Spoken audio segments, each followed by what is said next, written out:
Hey, welcome back to No More RIP, No More Residing in Poverty, the show that's about financial literacy. This is an educational show that talk about how anyone can become financially literate and build wealth. Again, the show is No More Residing in Poverty. My name is Ray. Hit the like button, subscribe, share the video. You have any questions or comments? Email info at YenoMEmit.com. That's info at YenoMEmit.com, and I will respond to your comments and questions.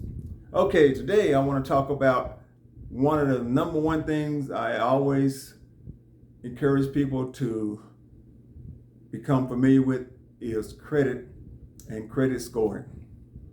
Because you will always hear me state that credit is the equalizer, the financial and social equalizer.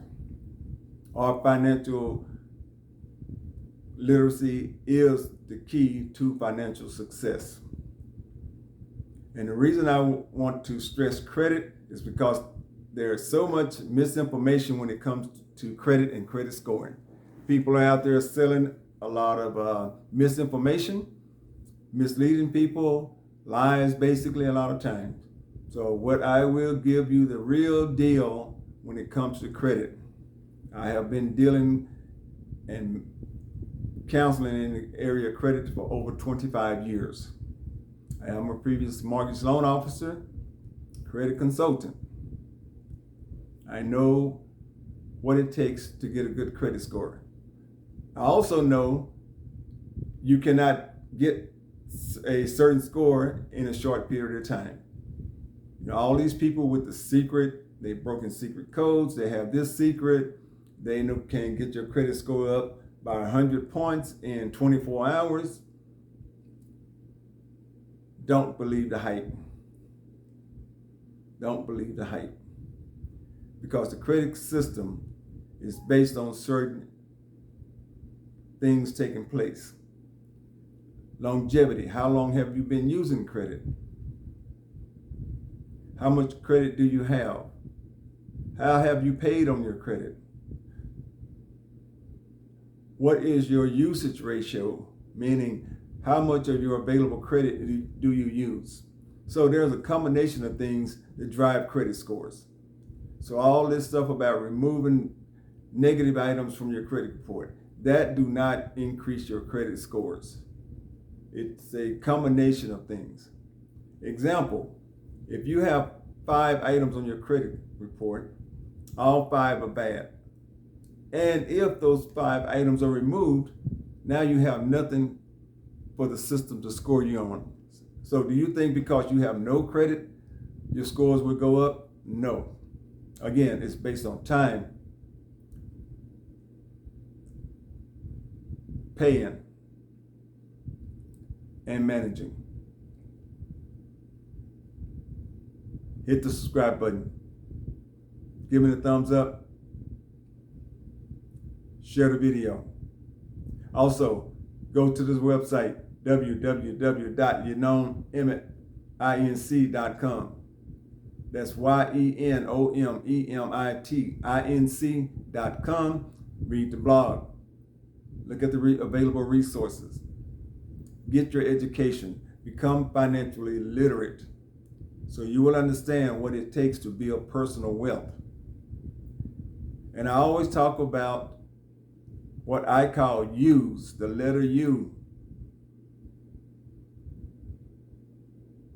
Because that's who my concern is about. The underserved, the underfinanced, the undereducated,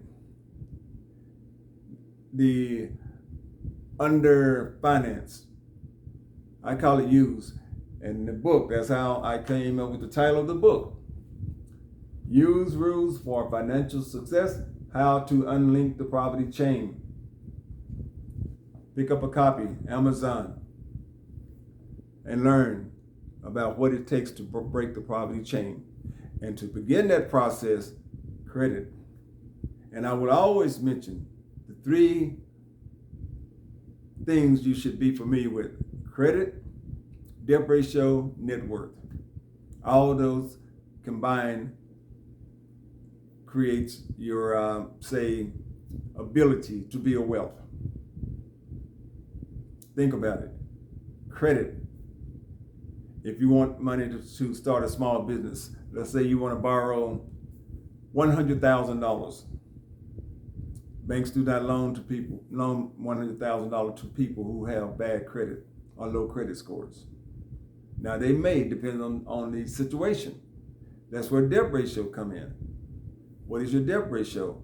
Banks do not loan money to people that have 70, 80, 90, 100% debt ratios. Net worth, where do that come in? Banks may lend to someone with low credit scores, high debt ratio, if they have strong assets.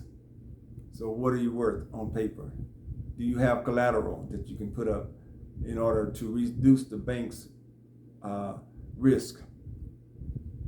So again, understanding these things is about financial literacy. Understand how to use your money to make money. Understanding why you should not be spending money on material things when you have a negative net worth or a very low net worth.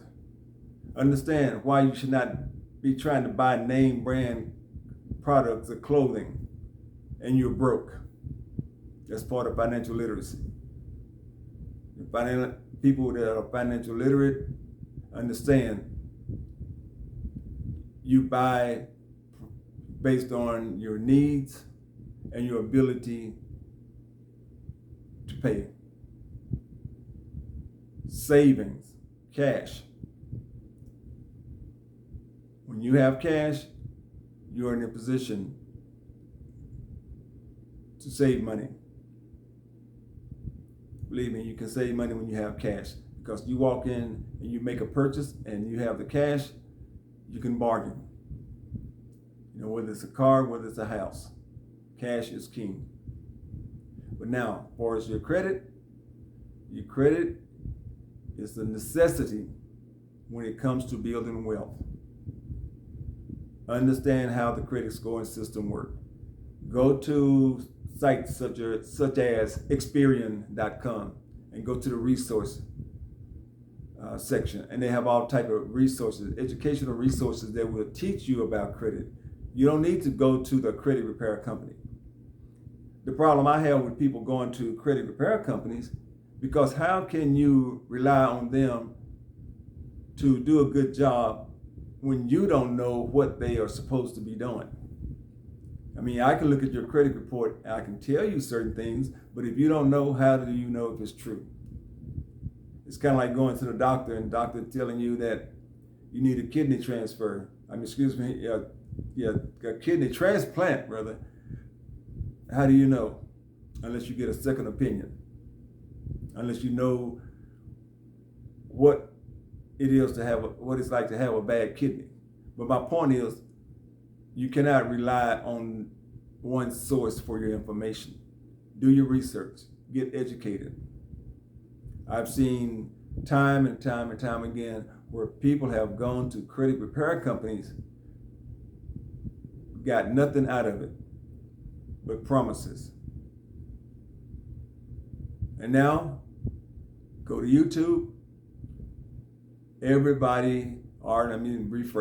Too many people are pushing start your credit repair business in 2020, whatever.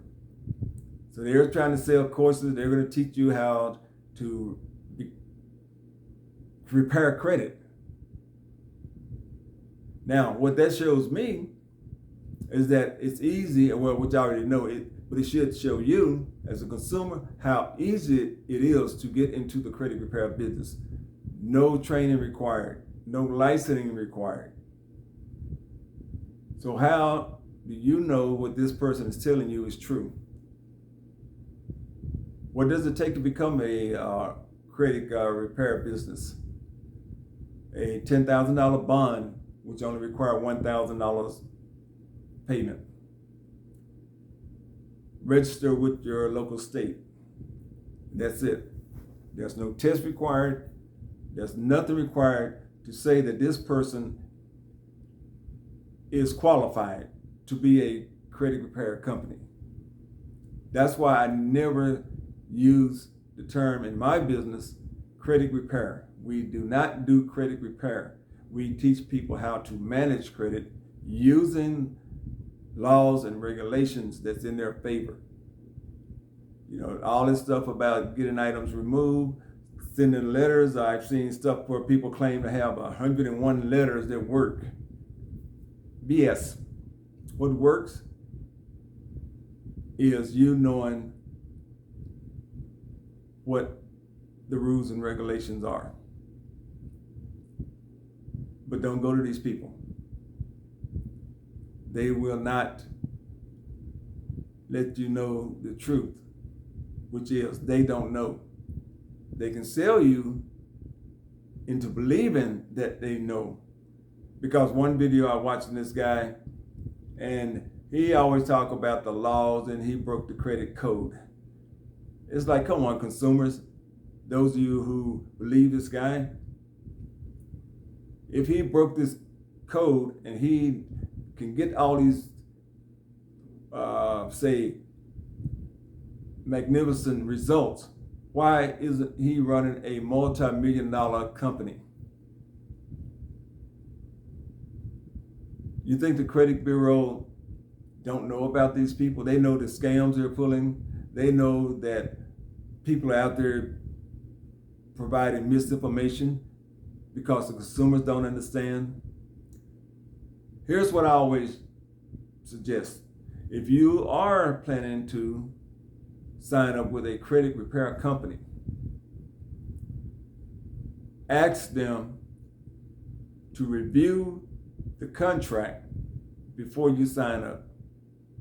Ask them to provide you with a copy of the contract so you can read the contract, or you can have someone read the contract to see what they are offering.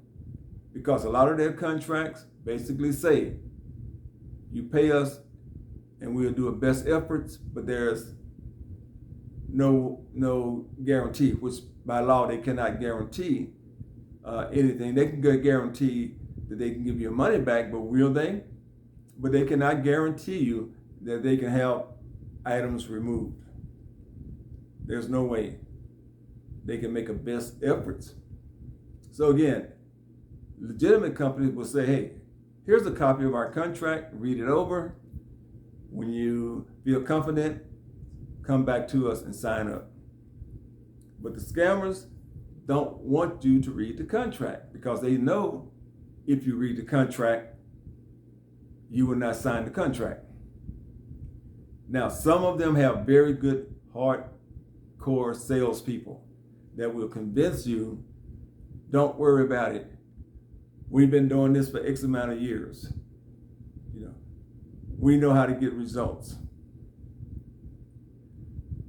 One very large company, which is a law firm, was sued several years ago for false advertising. Some people talk about all the laws and regulations that consumers don't know.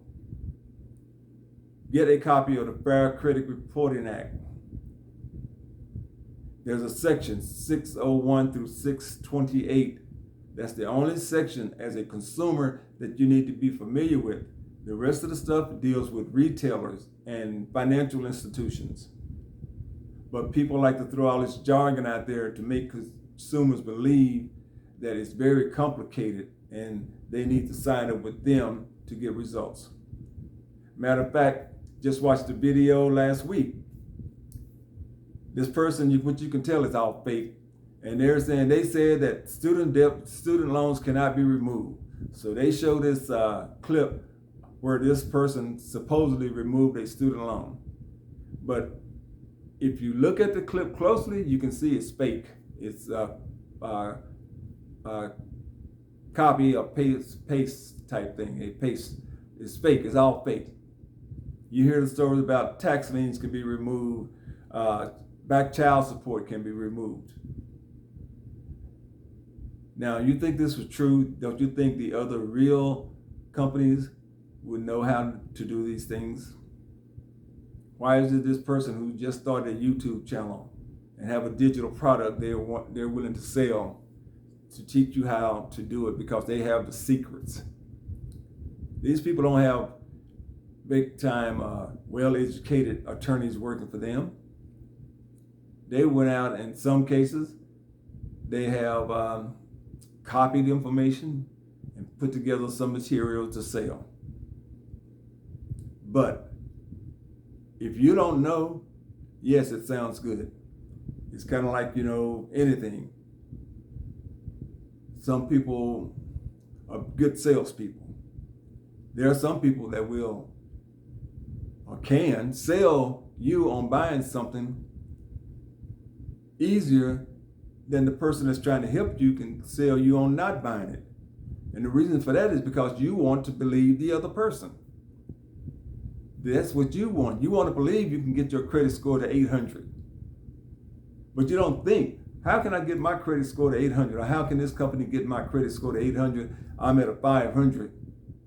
And there are lots of people out there who've been dealing with credit for 15, 20 years, making their payments on time. And they don't have 800 credit scores. So why and how can this person get me 800? How can this person remove an item in 24 hours? 24 hours, how can they get something removed? But if you want to test them out and find out if they're real, ask them whatever payments they want. Can you put those payments in an escrow account that only pays if they get the favorable results that you're looking for? Guarantee it won't happen. Because what they're looking for is people who they can get them to believe we can do this. Just hang in there for 6, 8, 10, 12 months. Now, the reason that happens is because the credit repair companies cannot charge consumers up front. They cannot charge consumers until the work is done. So the credit repair companies got smart. We can no longer collect the full payment up front. So what we'll do, we can collect partial payments by saying that we completed this part of the work. That's why they have the monthly plans now. And they, like $179 or $79 or $129, etc. So what they do, they put you on a payment plan and then they drag the process out for generally 8 to 12 months. But how do they know how long it will take? They don't. Some cases they do. I can look at a credit report and give you an estimated timeline by knowing how the process works. But that don't mean it will happen during that timeline. But I can do the same thing of best efforts. So what I'm saying is the best way for you as a consumer to get your credit in line is to get educated. Get educated. Financial literacy. Financial literacy is power. Now the problem with this whole process of using credit repair companies is that, let's say they do or they don't resolve your issue. But let's say they do. Now, what happens if you are faced with another similar situation? You have to go back to them. But if you have the financial knowledge yourself, one, you know how to avoid getting in that position again. Two, if you got in that position again, then you know what to do. But the main thing is to get educated to avoid getting in a position where your credit scores are dropped to a certain point at least. They will always drop based on your type of activity. But if you're at, say, 650, 700, 750, you always want to stay in that range, 650 and up. Forget about the 800, 850. Like I said, that takes time. That takes, certain processes Most people won't get there. Number one, you don't need to get there. I hear people always talking about 800 credit scores. So what? If you get an 800 credit score, what good is that? And you have a 90% debt ratio. Lenders do not loan money or give credit based on just the credit score. Guarantee you, you have an 800 credit score. Walk in the bank, say, I want to borrow $100,000. My debt ratio is 90%. That lender will not let you have money unless you have lots of collateral that exceeds the value of their loan. So they'll have some way to get some or maybe most of their money back. So all this stuff about get your credit score to 800. Now the system or the people who are in that credit repair business know that the average person cannot get an 800 credit score. So what you need to do is focus on what credit score can you get to in the shortest period of time based on where you are now. So, for example, if you are currently at 400 and you would like to get to at least 620 to 650 within the next year, year and a half, maybe 2 years. But it depends on your current situation and your finances. And I will explain that in another video. But the way this credit scoring system works, it's a game. It's a balancing act. How long have you had credit? How much usage of your lines of your let me see what I'm trying to usage have of your approved credit. So, for example, if you have a credit card that has a $5,000 limit and you owe $2,500, that's 50% usage ratio. So that's decent, but you would like to have it at maybe 30%. But what happens? The lower your usage ratio, the higher your credit score. So that changes each quarter. Now there are some strategies, not tricks. I don't talk about tricks. There are no tricks. There are strategies that can be used to keep your credit scores consistent each quarter. Again, this is based on you managing your money and managing your credit. For example, know your billing date. You have a credit statement. It has a billing date. That means that's when your bill comes out. So if you can manage your payments based on your billing date, that affects your credit. Example, if your billing date is the 5th of the month and your credit limit is $5,000 and your card is maxed out. So the bill comes out on the 5th, your credit score is going down because your card is maxed out. But let's say you're in a position where on let's say around the 2nd of the month, you pay your credit card off. Zero balance. So when your statement, when they report to the credit bureau, it'll show that you had zero balance, zero usage, so your credit score goes up. So you, after the billing date, let's just say you use the credit card, max it out, or get it near maxed out. Next month, same thing, pay it down. Pay it down below 40% or 30%. Keep your score up. So it becomes a balancing act. So learn these strategies in order to get your credit scores to where you want them. Don't waste your money on trying to beat the system. Again, a lot of people are trying to sell people on getting into the credit repair business, which means there'll be more people out there with no experience that's trying to not necessarily help consumers, but to take consumers' money. There's so many stories out there. How this person made $200,000 per month with credit repair. How this person made $1 million with credit repair. Okay, fine. You want me to take your course?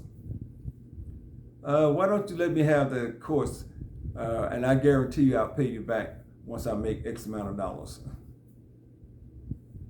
Show me tax returns. Show me your 1120 or whatever tax returns on your business where you made $1 million or you made 200,000. Show me your bank statement where you deposited $1 million from revenue on your credit repair business. So talk is cheap. But again, the objective is for these people to make money misleading people. Because if you go to this credit repair company and this person just got started in the business because they bought a course, how can they help you? They have no experience, number one. Like I tell people, I am a former mortgage loan officer in addition to credit consultant.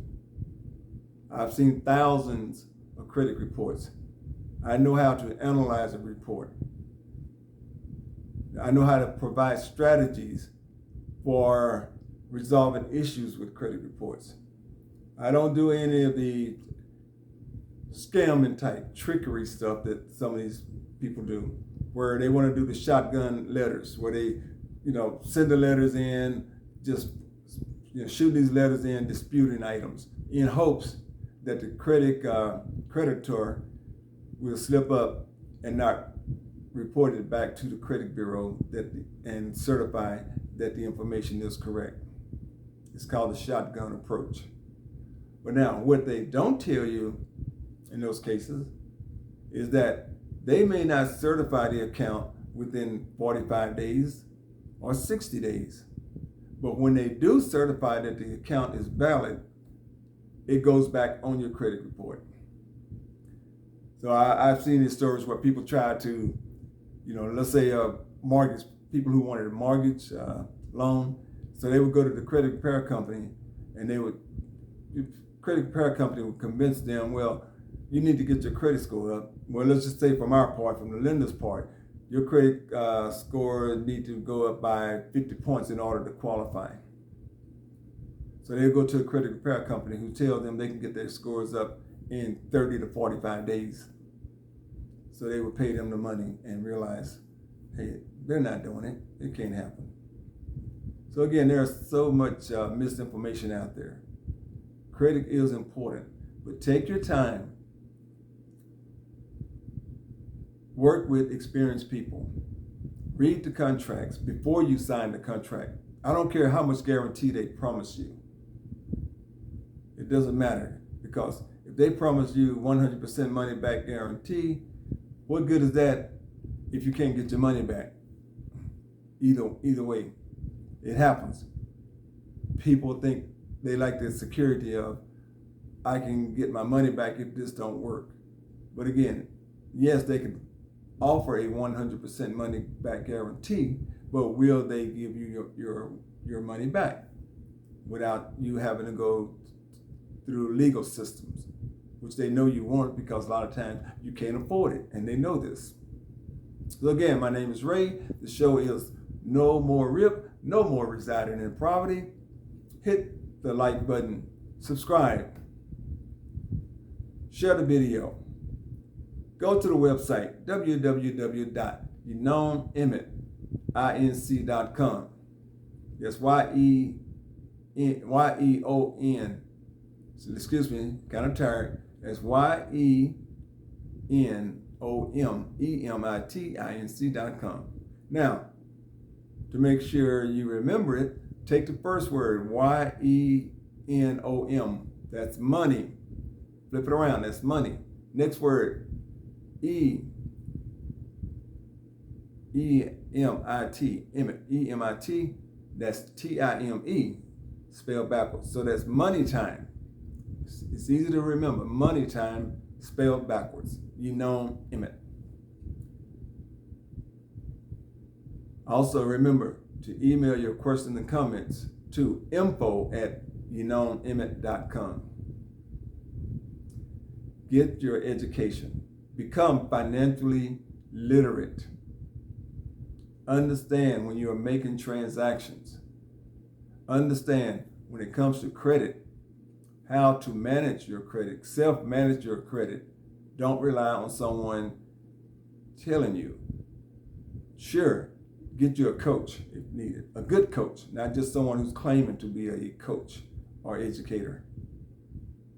Because if they cannot explain to you what their strategy is, their strategy shouldn't be, I broke the credit code. They did not break the credit code.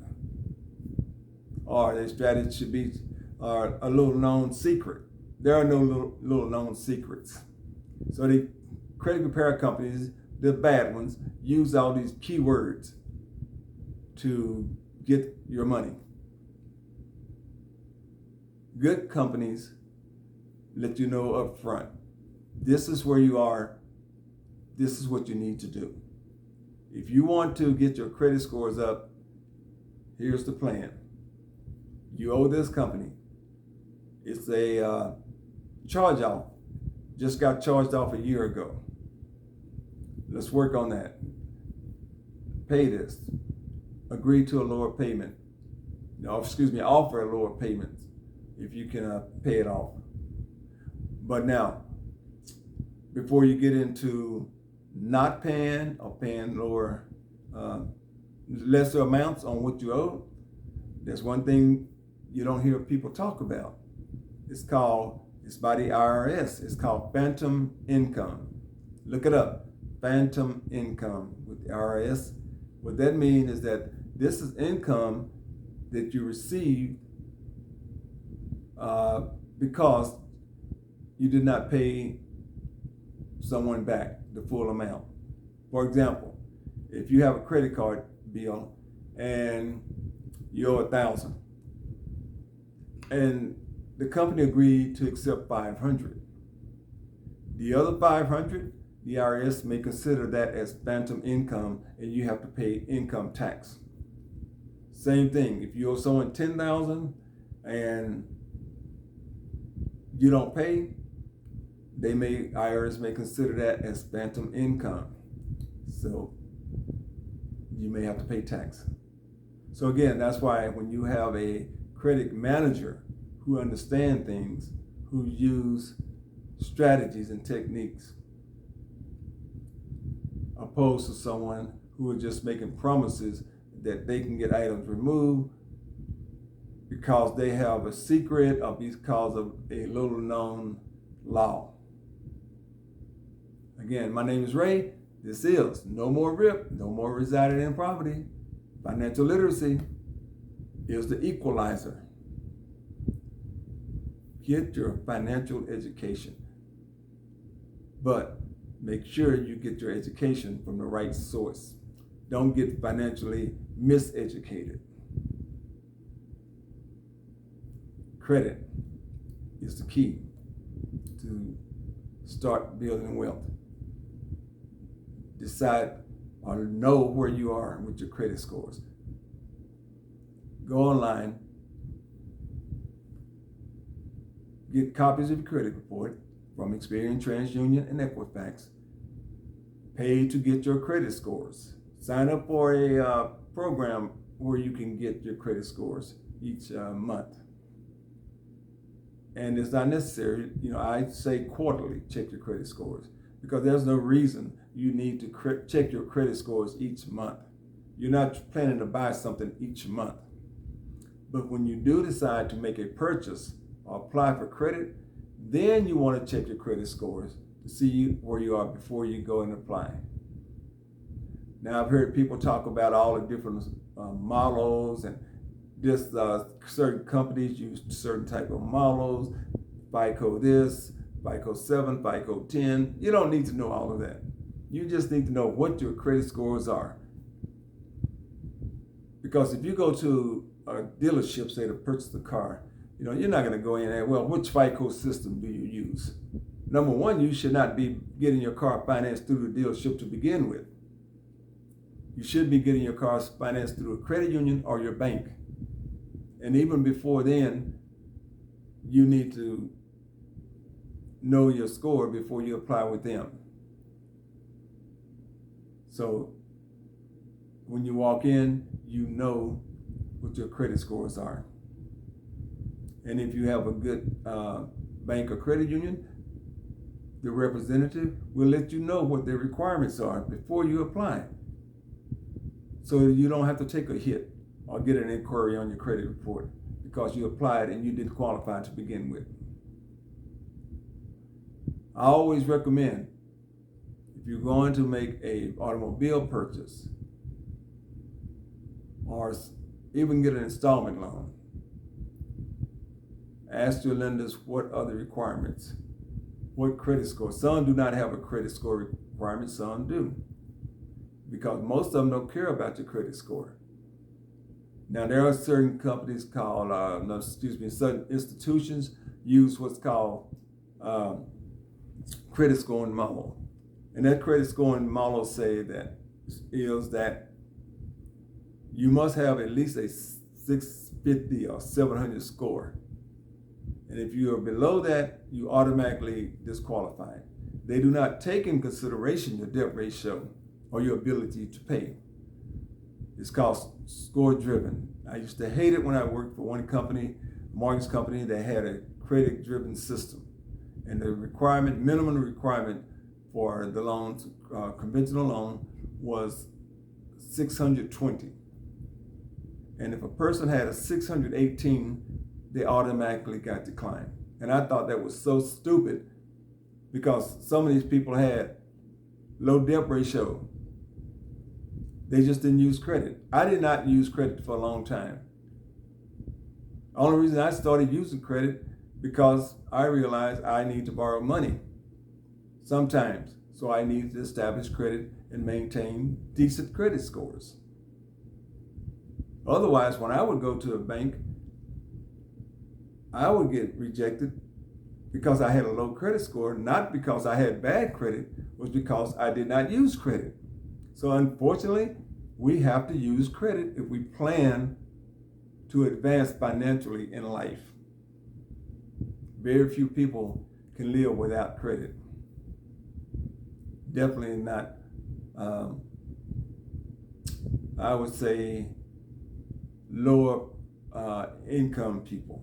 And what I mean by lower income, I mean not low, but lower, meaning to me, $100,000 or less per year. And even some people that make more, we need credit. Unless you have lots of savings where you got money saved up, you can walk in, want a new automobile or a automobile, and you can just go into your personal account and pay cash. So again, we need credit in order to have a better life. Not materialistically, but financially. I would never encourage anyone to focus on credit just so they can get material things. I say you want your credit so you can have access to money for business if you decide to start a business, or if there's an emergency and you need money. And you want to have it so if you want to buy a house, you want to have a decent credit score. But sometimes even in those cases, I say don't worry about your credit score. You go to buy a house, if you qualify for the house and you have a 620 credit score, you get the best, and you get the best rate you can with the 620, and later on you refinance once you get your scores up. So it's a balancing act. My name is Ray. Channel is No More Residing in Poverty. Hit the like button, subscribe, share the video, and look forward to more videos. Thank you for watching.